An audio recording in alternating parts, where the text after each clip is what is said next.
Сәлеметсіздер ме, балалар? Бүгін біз өте маңызды тақырыпты үйренеміз. Тіс күтімі және оның маңызы. Тістер біздің денсаулығымыздың айнасы. Егер тісіміз сау болса, біз әдемі күлеміз және өзімізге сенімді боламыз. Егер тісті дұрыс күтпесек, тіс жегі пайда болады.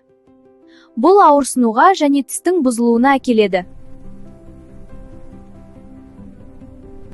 Сондықтан тісті күнде 2 рет тазалау өте маңызды, таңертең және ұйықтар алдында. Тіс щеткасын жұмсақ ұстап, айналмалы қимылмен тазалаймыз. Әр тісті мұқият тазалау керек. Тіс пастасын аз мөлшерде қолданамыз. Тілді де тазалау маңызды, себебі онда бактерия жиналады. Тек щетка жеткіліксіз. Тіс жіптерін қолдану керек. Тәтті тағамдарды аз жеу керек. Сондай-ақ көп су ішу керек. Алма, сәбіз сияқты пайдалы тағамдар тіс үшін өте жақсы.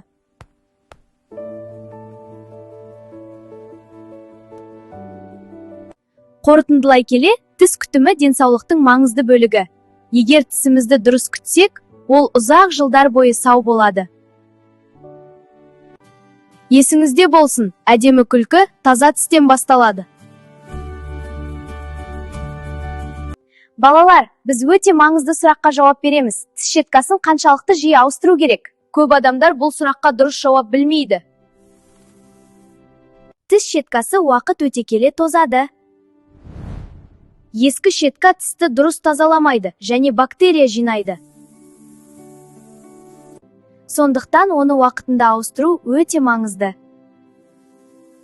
Тіс щеткасын әр 3 ай сайын ауыстыру керек. Егер щетка тез тозса немесе ауырып қалсаңыз, одан бұрын да ауыстыру керек. Аурудан кейін жаңа щетка қолданған дұрыс. Тіс щеткасын әр қолданғаннан кейін жақсылап жуу керек. Оны құрғақ таза жерде сақтау қажет.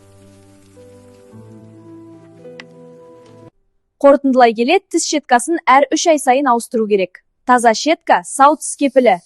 Есіңізде болсын, жаңа щетка таза күлкі. Біз күнде жейтін кейбір тағамдар тісімізді бұзуы мүмкін. Ең бірінші, тәтті тағамдар. Кәмпит пен шоколадта қант көп болады. Қант тісте қалып қойса, тіс жегісін тудырады. Екінші, газдалған сусындар. Олар тіс эмалін әлсіретеді. Жиі ішсе, тіс сарғаяды және бұзылады. Үшінші, жабысқақ тағамдар. Олар тістің арасына жабысып қалады. Оларды тазалау өте қиын, сондықтан зияны көп. Бірақ жақсы жаңалық бар. Алма, сәбіз, су тіс үшін өте пайдалы. Дұрыс тамақтану сау тістің кепілі. Егер тісіміз ауырса, тіс дәрігеріне баруымыз керек. Тіс дәрігері біздің тістерімізді емдейтін маман. Тіс дәрігері тістерді тексереді. Қажет болса, тісті емдейді. Және бізге дұрыс күтім жасауды үйретеді. Тістер біздің денсаулығымыздың айнасы. Егер тісіміз сау болса, біз әдемі күлеміз және өзімізге сенімді боламыз.